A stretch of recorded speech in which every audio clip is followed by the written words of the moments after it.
¿Qué tal? Muy buenas noches y bienvenidos a ¿De qué se habla? ¿Sabía usted que el incremento en el precio del dólar estadounidense afecta directamente su bolsillo? Pues hoy vamos a conversar con expertos sobre este tema. Algunos datos que preocupan son que la moneda norteamericana ya está rozando la terrorífica línea de los 5.000 pesos al cambio y la devaluación del peso colombiano desde 2021 a la actualidad es del 27%. Es que tan solo el año pasado, por este mismo mes, el dólar se cotizaba en 3.700 pesos. ¿Qué va a significar para la economía doméstica colombiana, para la industria agrícola y para las exportaciones, así como exportaciones, las fluctuaciones de infarto de la moneda estadounidense? De esto se habla en Colombia. Sube el dólar, sube la pobreza. Bienvenidos.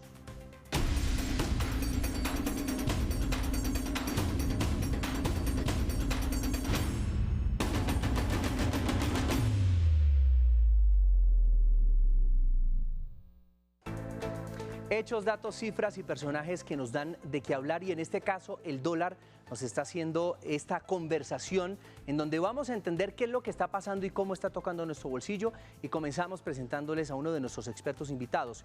Aldemar Moreno Quevedo es magíster con grado summa cum laude en filosofía, comunicador social y periodista, editor periodístico en revista Forbes para Colombia, Perú y Chile. Doctor, muchas gracias por acompañarnos el día de hoy. Quiero que, en palabras muy sencillas para que todos entendamos, por qué sube el dólar y además a qué se deben los nerviosismos que tienen los mercados en este momento.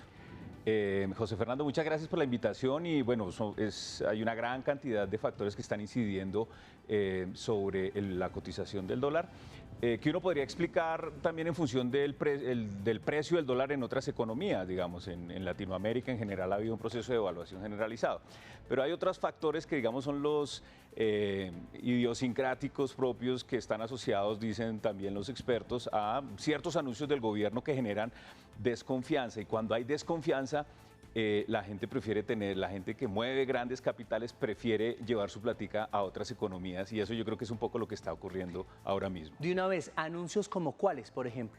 Bueno, puntualmente el tema de minas, energía y petróleo y el proceso de transición y la naturaleza de esa transición están generando una incertidumbre acerca de qué va a pasar con Ecopetrol, por ejemplo, que nos entrega billonarios recursos para las finanzas públicas y billonarios recursos en exportaciones y en divisas que nos sirven para pagar importaciones, básicamente, para pagar los televisores que traemos de otro lado, los celulares, los bienes de capital, máquinas, etcétera. Entonces ese es uno en particular. Yo creo que ese es el más sensible porque genera incertidumbre para quienes ven o no posibilidades de hacer explotación petrolera y de minas en Colombia. Y conectado a través de nuestras plataformas digitales se encuentra con nosotros Luis Fernando Mejía, director ejecutivo del Centro de Investigación Fedesarrollo, economista, exdirector de Planeación Nacional.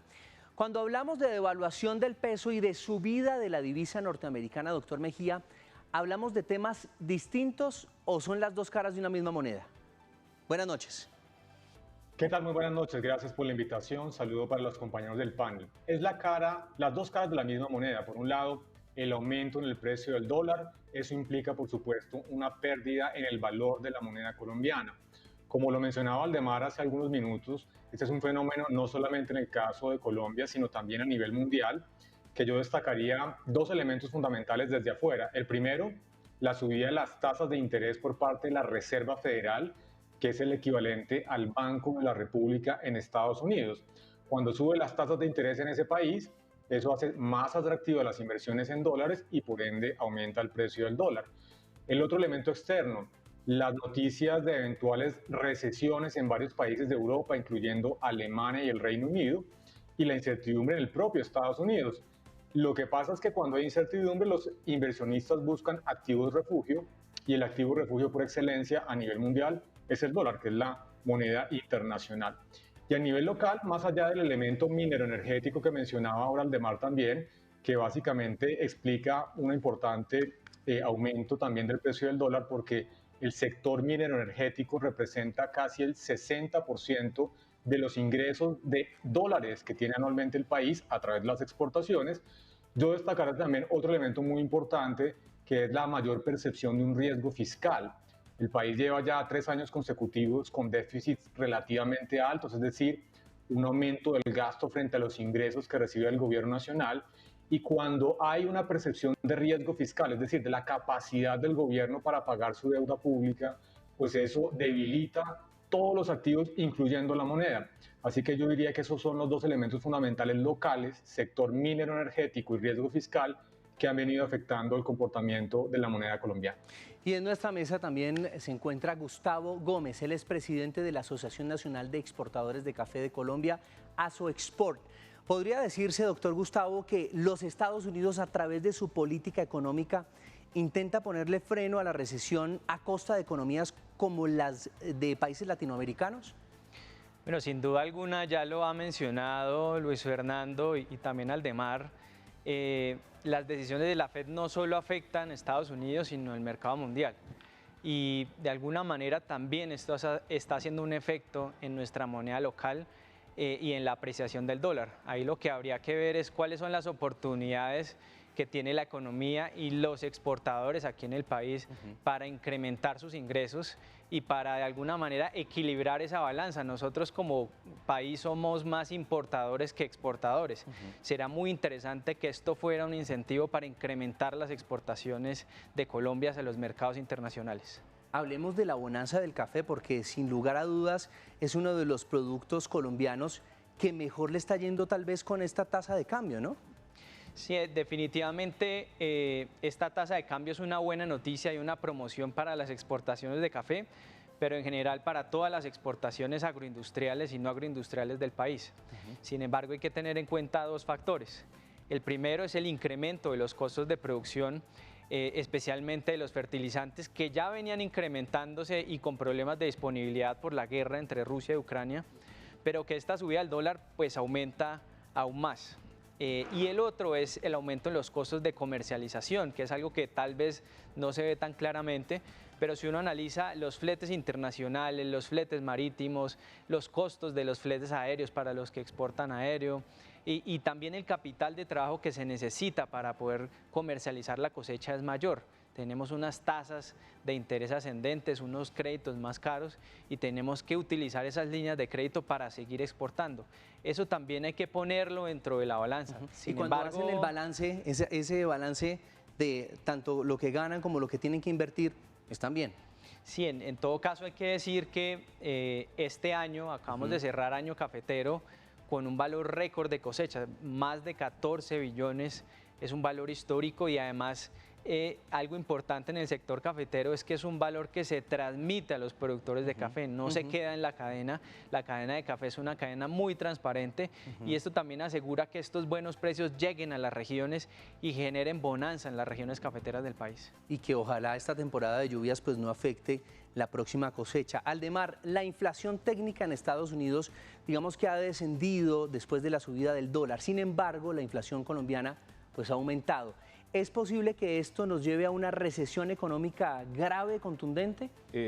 Bueno, hoy el gerente del Banco de la República anunció una revisión en el caso de Colombia, las proyecciones del Banco de la República sobre crecimiento en Colombia. Ellos estaban viendo para el otro año 0,7 y ya revisaron a la baja 0,5. Para mí esa es una mala noticia. Hasta el momento nadie está hablando el próximo año de recesión y el principal riesgo que yo estoy viendo es que una de las cosas positivas que había logrado Colombia en su institucionalidad monetaria era que la política monetaria, que significa básicamente imprimir o no billetes o subir o bajar la tasa de interés para que el crédito sea más o menos costoso, alcanzó desde 2008 carácter, lo llaman los técnicos contracíclico, es decir, cuando la economía se recalentaba, era el momento de subir tasa de interés para enfriarla y evitar una burbuja. Y cuando la economía se desaceleraba, las tasas de interés bajaban y la liquidez aumentaba para subirla. Estamos entrando en una coyuntura súper difícil porque el Banco de la República, para enfrentar la inflación, el mecanismo que tiene de entrada es subir las tasas de interés y restringir la liquidez. Que es lo que ha venido haciendo, ¿no? Y el riesgo que tenemos es que ocurra eso y el otro año tenga que seguir subiendo tasas de interés porque la inflación no se controla y la política monetaria adquiera carácter procíclico, es decir, que agrave la situación y que eventualmente lleguemos a una recesión. Hasta el momento, en Colombia, nadie está, en las proyecciones, nadie está hablando de una recesión, pero ya hoy esa, para mí fue una alerta a la que lanzó el Banco de la República en el sentido de seguir revisando a la baja las proyecciones de crecimiento económico del próximo año, porque uno sabe que los economistas paulatinamente van revisando sus proyecciones y de hecho la mayor parte de las veces se agudiza el ciclo. O sea, si están viendo 0,5, yo no se me haría extraño que muy pronto estén hablando de 0,2 o muy pronto eventualmente de crecimiento cero, etcétera. Pero yo sí creo que ese es un tema al que hay que hacerle seguimiento y sobre el cual hay que seguir discutiendo y debatiendo, porque sin lugar a dudas va a ser el gran tema para la próxima vigencia. Mire, Luis Fernando Mejía, el dólar, dicen algunos expertos, que va a continuar fortaleciéndose al menos durante un año, mientras la inflación no muestre signos de debilidad. Sin embargo, pues esta subida del dólar ha significado un aumento en los precios del crudo y esto pues no se ha traducido en un fortalecimiento del peso colombiano, sino todo lo contrario. ¿Por qué este comportamiento de la economía en Colombia? ¿Qué es lo que está pasando? Pues a ver, porque básicamente, como usted bien lo dice, uno debería esperar primero una relación entre el precio del petróleo y el precio del dólar. ¿Y por qué? Ya lo mencioné en mi respuesta anterior. Cerca del 60% de los ingresos en dólares provienen del sector minero energético y en el caso especial del petróleo, esto representa cerca del 40% de las exportaciones, es decir, de los dólares que ingresan al país. Que no estemos viendo un fortalecimiento de nuestra moneda a pesar del alto precio en el precio del petróleo, que sigue estando por encima, cercano a los $90 por barril, esto indica que los otros dos factores que mencioné, el tema fiscal, que por supuesto preocupa a los inversionistas a nivel local y también internacional, y el tema del propio sector minero energético, las señales que ha dado el gobierno sobre eventualmente parar las nuevas licencias para exploración y explotación en el sector, pues indudablemente pone un interrogante sobre la sostenibilidad de nuestras cuentas externas como país. ¿Esto qué quiere decir? ¿Cómo vamos a financiar unas importaciones si no tenemos el 40 o el 60%, hablando de todo el sector, de dólares que ingresan justamente a raíz de esas exportaciones? Entonces, lo que está pasando en este caso es que esos dos efectos, la incertidumbre relacionada con el sector minero energético por un lado, y también lo que tiene que ver con el tema fiscal, digamos, llevan a una depreciación de nuestra moneda a pesar del efecto del precio alto del petróleo. Así que hasta que no se resuelvan estos dos temas, incertidumbre fiscal e incertidumbre para el sector minero energético, va a ser muy difícil que veamos un proceso de fortalecimiento de nuestra moneda. Sí, pues Luis Fernando, realmente este es un proceso bastante complejo y que estamos esperando porque nos afecta, como ya lo estamos escuchando, directamente los bolsillos de todos los colombianos, de todo el mundo. El pasado 13 de octubre, el presidente de la República, Gustavo Petro, nos hacía el anuncio sobre una posible e irremediable recesión económica en el mundo. Esto dijo. Lo cierto es que ha crecido la tasa de interés, que mundialmente entonces tenemos una recesión a la vista y que la tasa de interés incrementada en Colombia servirá de correa de transmisión de la recesión mundial al interior de la economía colombiana. Y entonces ahora, ¿qué hacemos? Porque a los ciudadanos que vivimos en este país se nos ha abierto muchas preguntas y una de ellas es, ¿debemos guardar los ahorritos? ¿Los cambiamos a dólares? Quienes los tengan también, porque hay quienes no tienen debajo del colchón siquiera un ahorro. De esto se habla en Colombia, ya regresamos.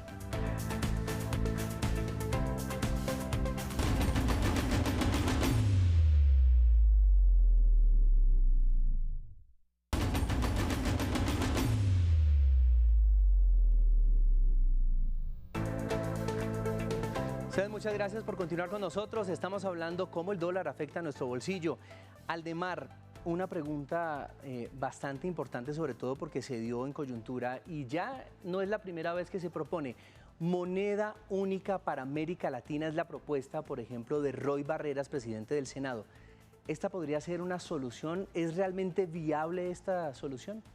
No, yo lo veo completamente inviable. Digamos, en Europa les costó una guerra mundial, 30 años de preparación y estamos todavía y tuvimos el episodio reciente del Brexit, porque tener una moneda única no es solamente un asunto de plantearlo y empezar a imprimir billetes, hay que coordinar temas como la política fiscal, por ejemplo, el tipo de tributación que se tiene, niveles de déficit aceptable, etcétera. Una serie de cosas técnicas que habría que, sobre los cuales ponerse de acuerdo los países, ni qué decir con temas de flujo de recursos, sistema financiero, etcétera, etcétera, que realmente lo veo muy difícil. Sin lugar a dudas, pues puede haber un ambiente en el sentido de que los gobiernos de izquierda llegaron y están imponiendo las reglas del juego en Chile, en Colombia, muy probablemente vamos a ver que pase lo mismo en Brasil.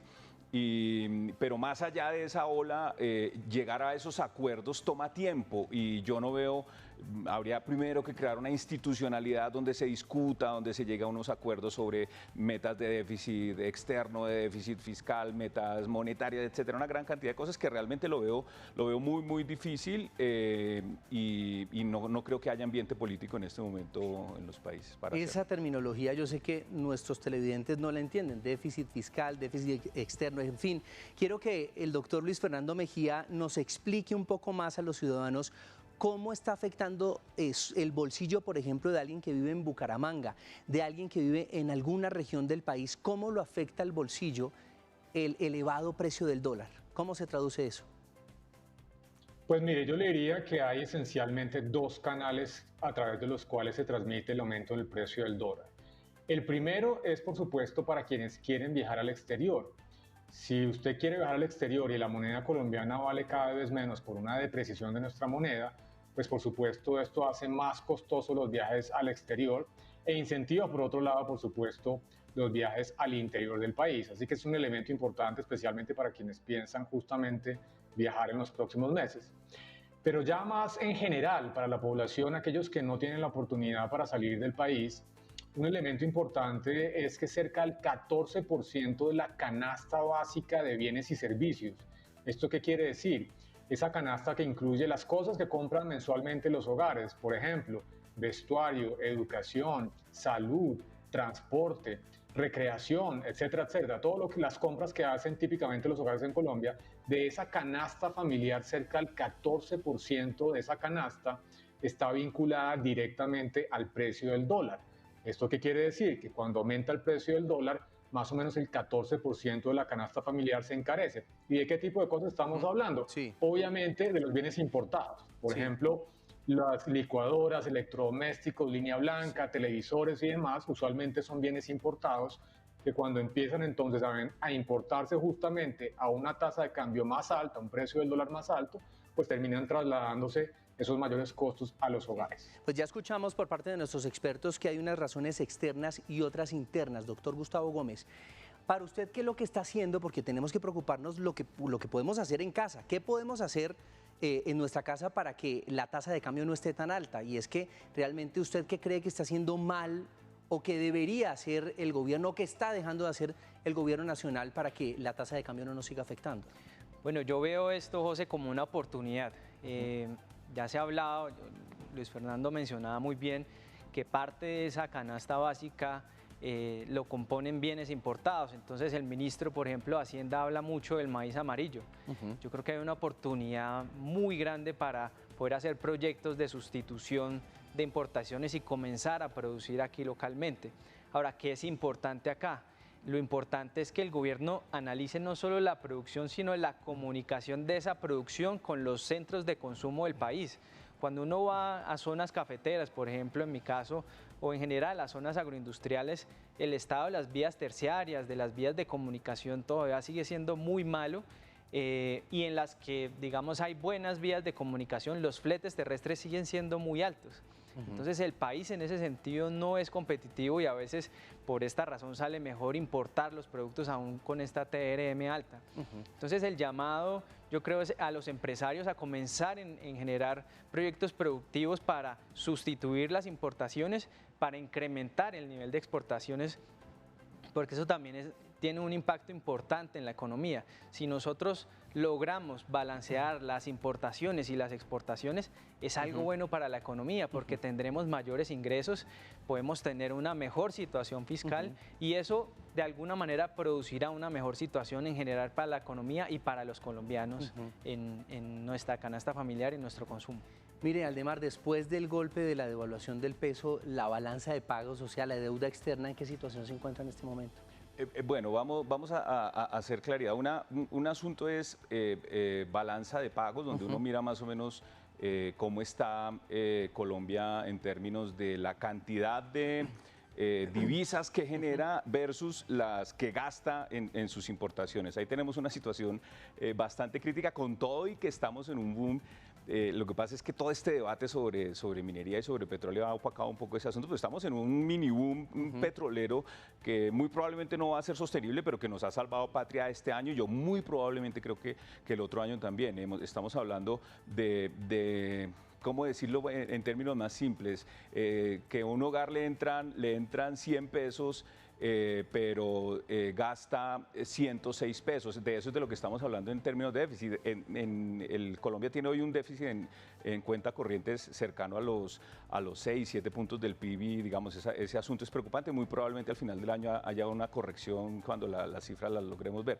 Y el otro asunto es el del endeudamiento. Con todo y que Colombia tuvo que asumir una enorme carga de deuda para enfrentar el COVID, todavía no estamos en los... Es preocupante y hay una percepción en los mercados de que, bueno, Colombia va a pagar o no va a pagar su deuda, pero no estamos en los niveles, inclusive de países desarrollados que tienen niveles de deuda de 100 veces el valor agregado, 100 veces su ingreso, perdón, una vez su ingreso, es decir, deben tanto como lo que producen en un año los países desarrollados, por ejemplo. Entonces, es una situación crítica, sin lugar a dudas, el tema de la deuda. Y allí yo creo que el mensaje que está mandando el gobierno, aunque ahí hay un debate por la minucia del contenido de la reforma tributaria, me parece que es positivo porque la reforma tributaria va a hacer que lleguen más recursos y está el debate sobre el impacto mismo de la reforma tributaria en las empresas.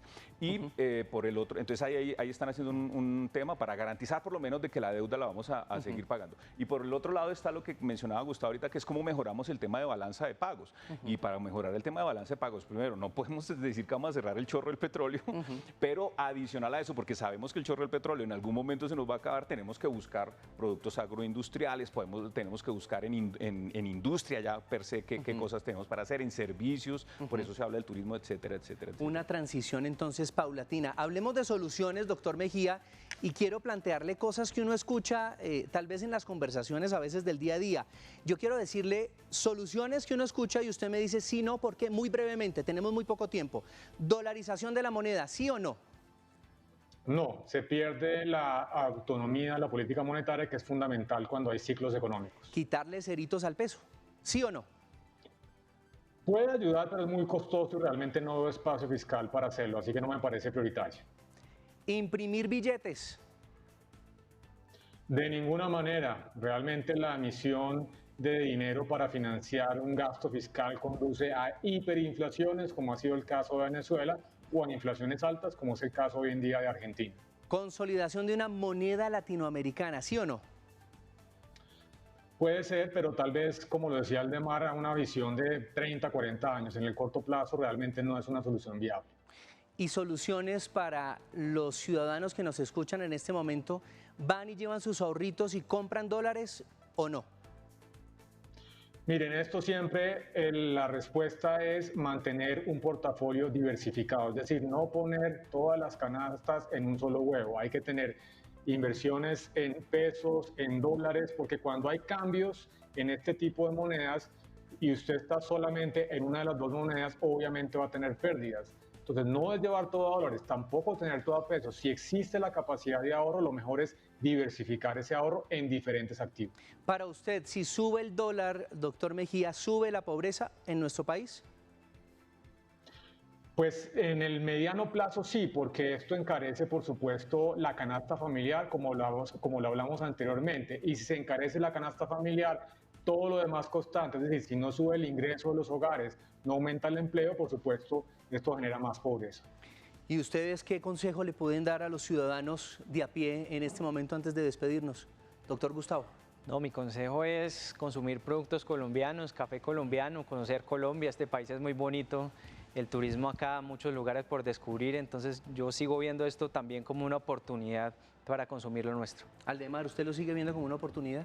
Sí, sin lugar a dudas, aunque las amenazas son evidentes y un choque económico puede ser fuerte el próximo año, hay unos sectores promisorios, estamos enfrentando un desafío, no nos podemos equivocar en cuanto al mensaje de fondo de que hay que hacer la transición energética, que lo que implica también es diversificar la canasta exportadora. Entonces, igualmente, y si hablamos de consejos, también coincido con Gustavo, yo creo que invertir en Colombia ahora mismo puede ser una buena forma de pasar el chaparrón y la tormenta que se nos viene. Pues ya vimos que la tormenta que se nos viene y que la estamos sintiendo es bastante compleja. Definitivamente se vienen tiempos difíciles, tiempos de incertidumbre, moneda que se devalúa, por supuesto, continuidad laboral con las alarmas encendidas y muchos de nuestros proyectos de futuro guardados tal vez en una gaveta o puestos en pausa. Lo bueno es que hay solución y nuestros expertos nos las han mostrado. Ustedes muchas gracias. Esto es De Qué Se Habla.